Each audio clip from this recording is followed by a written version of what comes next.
Hello and welcome to Justice. I'm Judge Jeanine Pirro. Happy New Year and thanks for being with us tonight. As we venture into 2016, the most dangerous threat to Americans is President Obama's intent to use his presidential action to once again usurp congressional powers and circumvent the Constitution by thinking up new actions this Monday with his Attorney General. Translation? Together, they will chip away at our Second Amendment gun rights. And let's not kid each other. With history as our guide, whenever this president says one thing, we know to believe another. Whenever he does something that makes no sense, we ultimately pay for it. Example number one. Not to worry, ISIS is a JV team.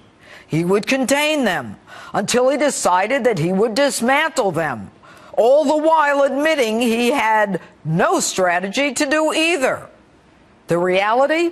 Today, ISIS is the largest, strongest, most well-funded terrorist organization the world has ever seen, with not only social media savvy, but with satellites above the Muslim world. Example number two. Al-Qaeda is on its knees. We've defeated the Taliban sufficient to bring our troops home. Now, maybe I missed it, but apparently there's been a resurrection. The reality? Al-Qaeda is far from on its knees, developing training camps all over Africa and Afghanistan. And the Taliban? Back in Afghanistan, on the brink of controlling it again.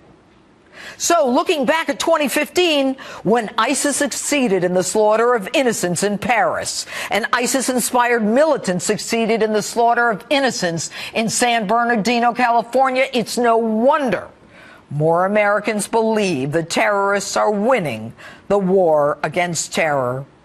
It's no wonder 64% of Americans disapprove of Obama's approach to ISIS. So where does this all leave you?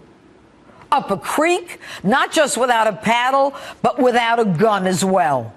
At a time when we face the biggest threat we have ever been confronted with, our commander-in-chief is on an anti-Second Amendment crusade to take away our guns. Now, in the aftermath of Sandy Hook, the president took 23 executive actions. Didn't stop a thing. California, with some of the strictest gun control laws in the country, didn't stop a thing in San Bernardino. And in France, where gun laws are among the most restrictive in the world, innocents were slaughtered like lambs. Mr. President, the issue is terrorism, not mass shootings. And yet, because of a political agenda, you refuse to confront the biggest danger that we face. Instead of blaming guns, why don't you start shooting terrorists?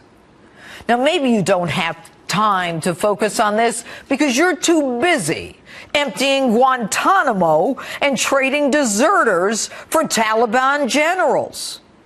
And as a result of your dilly-dallying in a leftist political ideology, you should be focusing on protecting us and letting us defend ourselves. The police cannot do it all. And that's my open. Tell me what you think on my Facebook page or Twitter, #Judge Jeanine. And with me now, radio show host